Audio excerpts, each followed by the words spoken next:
अस्सलाम वालेकुम। की हाल चाल जो? ठीक ठाक जो जी? और सब वधिया। रमज़ान का महीना अपने लिए तो साढ़े लिए दुआवां शवावां करी रखा करो। तो अपना नहीं विलागर तो अज नवे विलाग के नाल आए हैं। अज लैन आए हैं केला। केले का लगा लगूर से बहुत चिर का ही, तो ना मोटा हो गया ना होर। तो अज अं आख्या भी चलो अज ला लियाइए, बदना फुलना तो नहीं।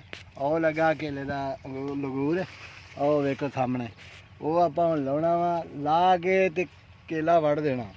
ठीक है, तो आज देखिए जरा लत्थू किदा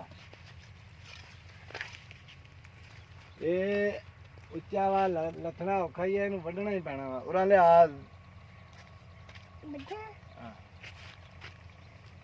यह दातरी है, ये आप केले का बूटा ही वढ़ देना वा, क्योंकि उच्चा वा ना लथना वा साढ़े कोल ते ना हो। आ जाओ तेन दसने भी की करना है।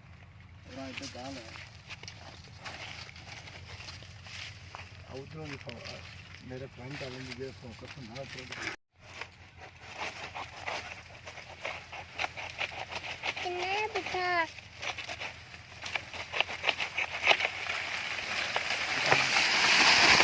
कोई हाल नहीं का बनाना ही। तो अपने ना उतो हो जा, बंद कर ला। चलो चल जा।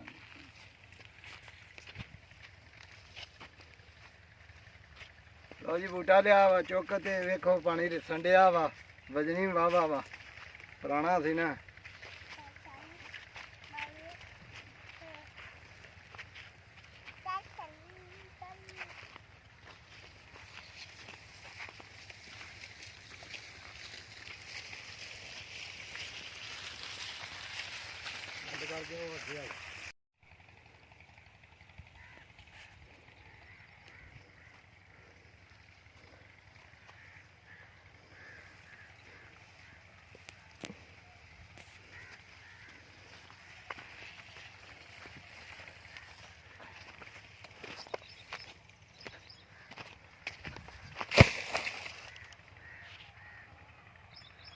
लो जी ये हो गया लाया लूंगर नालों आप ला लिया वा।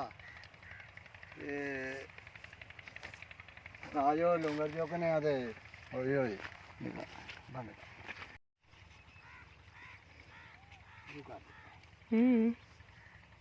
लो जी आ लूंगर निकल आया।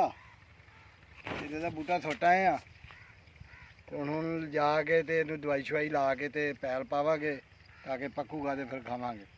ਠੀਕ ਆ। ਬੂਟਾ ਇੱਕ ਲਾਇਆ ਸੀ, ਆ ਵੇਖ ਲਓ ਪੂਰਾ ਝੁਰਮਟ ਬਣ ਗਿਆ ਵਾ।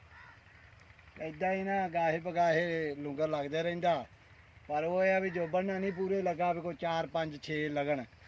ਕਦੀ ਇੱਕ ਲੱਗ ਗਿਆ, ਕਦੀ 2 ਲੱਗ ਗਏ, ਕਦੀ 3 ਲੱਗ ਗਏ। ਠੀਕ ਆ। ਤੇ ਆ ਨਿਕਲਿਆ ਸਾਡੇ ਕੋਲ।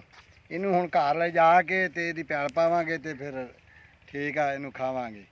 ਤੇ ਵੀਡੀਓ ਚੰਗੀ ਲੱਗੇ ਤੇ ਸ਼ੇਅਰ ਕਰੋ, ਲਾਈਕ ਕਰੋ ਤੇ ਕਮੈਂਟ ਵੀ ਯਾਰ ਕਰਿਆ ਕਰੋ ਤੇ ਚੈਨਲ ਨੂੰ ਜ਼ਰੂਰ ਸਬਸਕ੍ਰਾਈਬ ਕਰਿਆ ਕਰੋ।